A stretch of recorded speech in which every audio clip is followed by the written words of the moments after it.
Antes de empezar quisiera mandarle un agradecimiento especial para Sef, Ramiro Maxtorti, LOL, Privet Rodríguez, Shino Crow y Galacticus, los cuales decidieron unirse al canal con una membresía. En verdad que les agradezco de corazón el apoyo.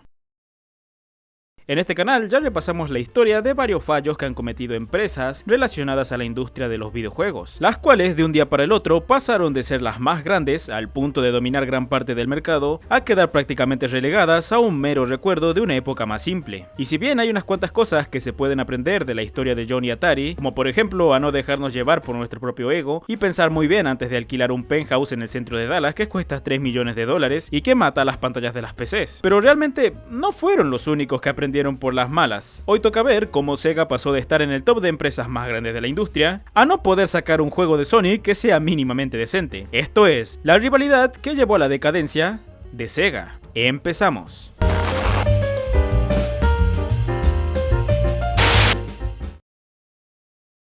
Sega es una de esas empresas legendarias que todo aquel que conozca un poquito de la industria de los videojuegos puede identificar con facilidad, y todo gracias a que llegaron a estar incluso por encima de Nintendo en sus mejores momentos. Eso y porque Sonic es eterno. La verdad es que Sega es una empresa bastante rara. ¿En qué sentido?, te preguntarás. Bueno, empezando por el hecho de que si bien es una empresa japonesa, su origen se remonta a Estados Unidos, y antes del comienzo de la Segunda Guerra Mundial, es decir, 1940. Por esos años, la empresa se llamaba Service Game, y se dedicaba a la distribución de máquinas de entretenimiento a las bases militares. Y si bien su crecimiento era constante, no sería para siempre, pues en Estados Unidos se prohibieron las máquinas tragamonedas, y a los dueños de la empresa pues no les hizo mucha gracia. Así que en 1952 se tomarían el palo y se trasladarían a Japón. Allí se cambiarían el nombre un par de veces, se disolverían, luego se volverían a unir y se fusionarían varias empresas, como por ejemplo Resen Enterprises, esta última provocando el ingreso de Sega a las máquinas arcade. Como sea, finalmente llegarían al nombre que todos conocemos, Sega.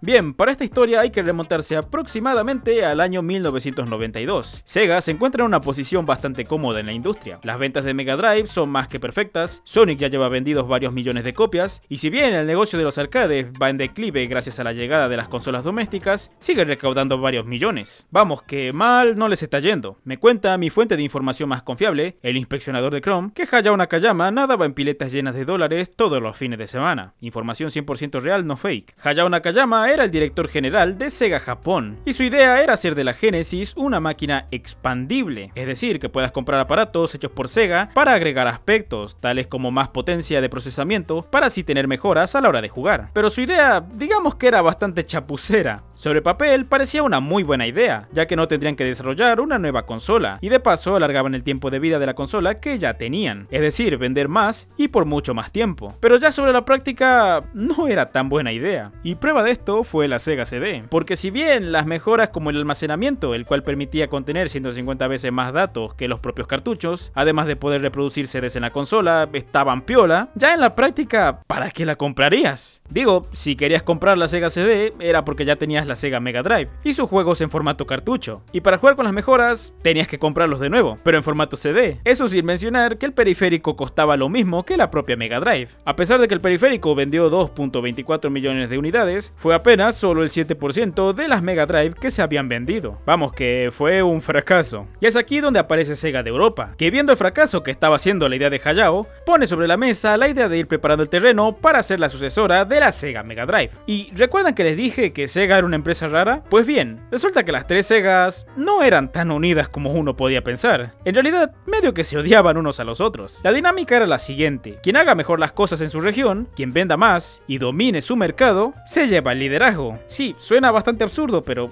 así era. Y en concreto, Sega Japón y América tenían la mayor rivalidad. Esto debido a que Hayao en Japón había quedado, en cuanto al rendimiento, por debajo de Sega América, liderada por Tom Kalinske, el cual estaba dominando el mercado estadounidense. Todo gracias a estas publicidades todas cursiadas, en las cuales prácticamente se dice que Sega es de guachines y Nintendo para chetos. Además, Tom estaba bien ancho, porque ellos corrieron con desventaja de 2 años en frente a Japón, y les terminaron ganando igual, por lo cual la cosa estaba bastante caliente, por así decirlo. Pero como podrán intuir, ninguno se comparaba a Sega Europa. Esta prácticamente dominó todo el mercado. Es por eso que su propuesta tuvo más peso. Lo curioso es que tanto Hayao como Tom no estaban tan gustosos de la idea. Hayao porque quería seguir sacando periféricos y Tom porque aún le veía potencial a la consola. Pero bueno, la cosa ya estaba decidida. Es así que se pondrían a diseñar la consola por aproximadamente 2 años. Y esta fue principalmente pensada para hacer juegos en 2D. Para esto fueron con la empresa Hitachi y firmaron un acuerdo para que les proporcionaran procesadores Hitachi SH2, los cuales eran muy buenos para mover gráficos en 2D y de forma bastante espectacular. Pero pasaron cosas. En este tiempo, Sega sacaría 2 arcades, los cuales cambiarían todo el panorama sin que ellos le dieran la suficiente importancia. Estos juegos serían Virtual Racing y Virtual Fighter para arcades, ambos juegos hechos a base de polígonos, que si bien en los juegos de carrera la verdad es que no eran la novedad, cosa contraria era la de Virtual Fighter, el cual se considera el primer juego de peleas en 3D. Los de Sega se habían tirado tremenda bomba, y ni siquiera se habían dado cuenta, bomba que hizo temblar a toda la competencia. Los de Nintendo cuando lo vieron, pusieron a un equipo a estudiar sobre entornos 3D y a cómo hacerlos. Es más, se dice que cuando Sony estaba desarrollando la primera PlayStation, también lo estaba haciendo teniendo en mente juegos en 2D, pero que luego de ver el juego de Sega, dijeron paren todo y rediseñaron la consola, esta vez enfocándose a los juegos en 3D. Pero claro, es solo un rumor. De todas formas, Sega se arrepentiría de esta decisión, pues cuando PlayStation fue anunciada, la característica que más se remarcó fue su capacidad de mover gráficos en 3D, y me imagino la cara que pusieron Hayao y todos en Sega, pero bueno, aquello seguramente era un velorio. En vista de que Sega ahora tenía una competencia y que iba muy pero que muy en serio, decidieron rediseñar la consola. Y a ver, muy en el fondo no querían hacer una consola con capacidades 3D. Uno porque habían firmado con Hitachi y otra porque tendrían que rediseñar todo el hardware en base a otro procesador que soportara el 3D.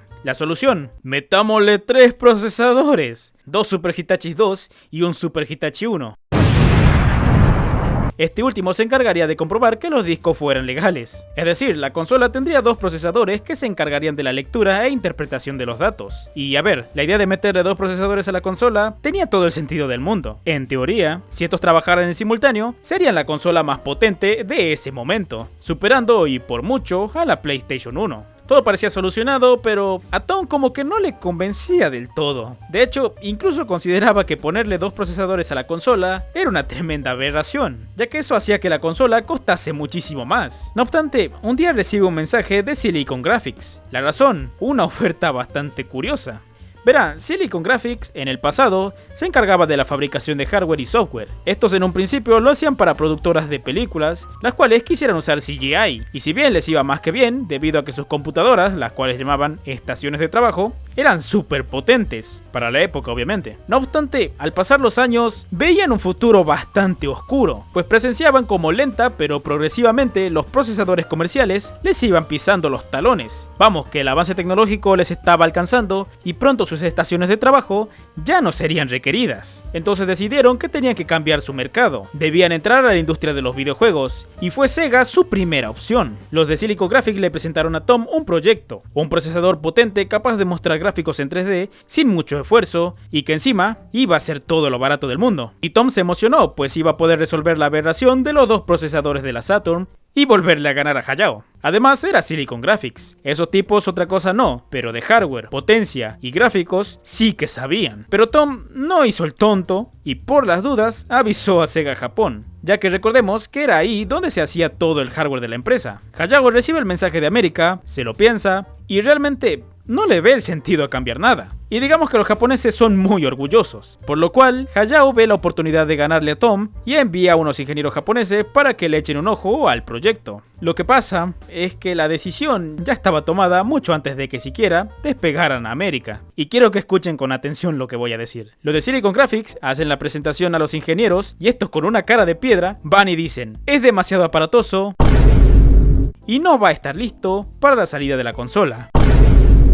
Uff, no saben lo que acaban de hacer. Entonces Tom simplemente da el aviso a Silicon Graphics diciéndoles que no iban a aceptar su proyecto, pero que probablemente hay una empresa por ahí, también nipona, que tiene unas letras rojas y que también está en América, que muy probablemente les puede gustar el proyecto. La verdad es que no me queda claro si realmente estaba sugiriendo o de plano se estaba burlando, pero bueno. Como sea, llega el año 1994 y en la feria de juguetes de Tokio se muestra la Sega Saturn. Allí se resaltan sus 2 procesadores como una revolución. También tira la fecha de salida y su precio de $400. Pero no pasó nada, porque el precio realmente no afectó a las ventas. Es más, de hecho consiguió un récord de ventas de 200.000 consolas el primer día. Además que de salida se vendía la versión de Virtual Fighters. Digamos que en Japón estaba todo bien, Saturn estaba vendiendo y era lo importante, cosa que no podemos decir lo mismo de América. A Tom le pareció una excelente idea el vender la consola el mismo día que la anunciaran, y en un primer momento puede parecer una muy buena idea. Así aprovechas el hype generado de ese momento y la gente que quiere comprar como loca. El tema es que, ¿cómo lo haces? Tendrías que venderle a los comerciantes las unidades de las consolas mínimo semanas antes de que siquiera la anuncies. ¿Cuál fue la solución? Te preguntarás. Pues esa. A las tiendas se les dio acceso a las consolas, pero no sin antes firmar un acuerdo de confidencialidad, por si acaso. El detalle es que no fue para todas las tiendas, sino que fueron contadas las que tuvieron esa oportunidad. Y esto pues, digamos que fue un muy mal gesto para las demás tiendas, ya que estas no pudieron abastecerse de las consolas y aprovechar el hype inicial, así que estos ya simplemente no apoyarían a Sega. La peor parte, Tom había anunciado la consola en la E3 de 1995, E3 en la cual, luego de la conferencia de Sega, le tocaba a Sony, y de aquí saldría un clip legendario, la primera gran victoria de Sony.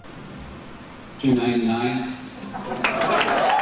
Literalmente el meme de Lomea, y de aquí en adelante la cosa solamente iría en caída. La PlayStation arrasó en ventas y la Saturn, bueno, existía. Aquí se empezó a notar el problema real de la Saturn. Desarrollar en esa consola era un infierno. La razón era que no existían herramientas para hacer juegos pensando en más de un procesador. Las únicas que existían las tenía Sega, pero no eran muy eficientes que digamos. Aparte, la consola usaba como polígono base el cuadrado, el cual es mucho más difícil de trabajar a la hora del modelado, por lo cual la mayoría pasaba olímpicamente de usar los dos procesadores y directamente usaban uno solo. Es por esto que llegó un punto en el que simplemente ya nadie desarrollaba juegos para la Saturn. Ese éxito que tuvieron en un principio no significó nada, ya que se debía principalmente a que no tenían una competencia, pues la consola fue lanzada unos meses antes que la PlayStation 1. Para que se hagan una idea del fracaso, Sega Saturn vendió un total de 9.26 millones de unidades, que en un primer momento puede parecer mucho, pero resulta insignificante frente a las más de 100 millones de unidades de PlayStation. Vamos, que les recontra comieron el mercado. Otra cosa que nos muestra el fracaso es el número de juegos. Se calcula que la Sega Saturn tuvo más de 1000 juegos, de los cuales el 70% nunca salieron de Japón. En contraste está la PlayStation, la cual tuvo 2418 juegos lanzados de forma oficial.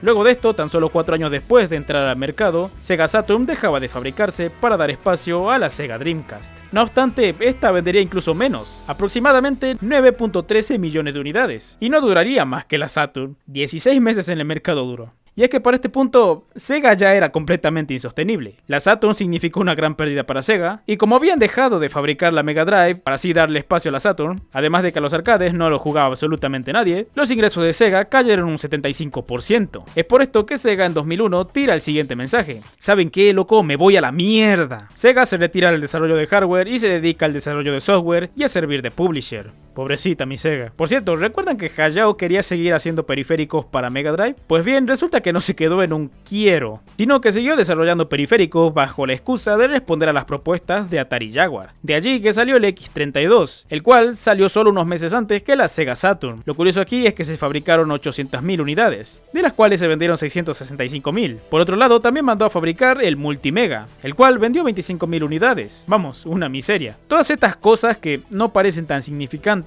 en realidad terminaron por destruir la economía de Sega, solo que ellos todavía no lo sabían. En la actualidad, Sega se dedica al negocio del software, y si bien han habido amagues de volver al negocio de consolas, como la mencionada Dreamcast 2 con el apoyo de Apple, realmente es algo que nunca va a pasar. O bueno, es lo que yo pienso. Ya me imagino que luego de subir este video la anuncian de forma oficial y me voy a quedar con cara de payaso.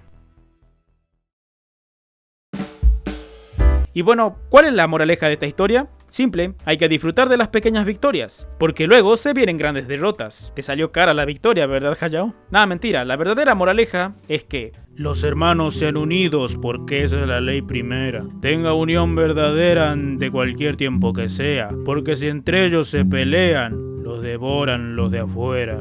¡Aguante el Martín Fierro, loco! En fin, ¿crees que Sega podría haberse salvado si Hayao aceptaba la propuesta de Silicon Graphics y retrasaban el desarrollo de la Saturn? ¿O de plano la consola iba a ser un fracaso y hicieran lo que hicieran? Déjamelo saber en los comentarios. La información de este video fue sacada de varias páginas, las cuales fueron recopilando información a través del tiempo. Entre ellas está Vandal, Hobby Consolas, Tokyo School, las wikis, entre muchas otras más. Esto para que lo sepan. En fin, eso fue todo. Espero que os haya gustado el video. Si es así, dejen su like, comenten, compartan y suscríbanse. No olviden seguirme en todas mis redes sociales, Instagram, Twitter y la plataforma morada. También, si no es mucha molestia, los invito a seguirme en mi canal secundario donde subo clips y gameplays. Gente, paso para avisarles que activé las membresías del canal para aquellas personas que deseen apoyarme monetariamente. Son 3 niveles, pero tranquis. Los 3 niveles tienen los mismos beneficios, los cuales son ver los videos con anterioridad, la mención en mis videos, además del uso de insignias y emojis del canal. Así que si quieren apoyarme de forma monetaria, se los agradecería un montón. Los amo. En fin, yo me despido, nos vemos en un próximo video. Hasta la próxima. ¡Chao!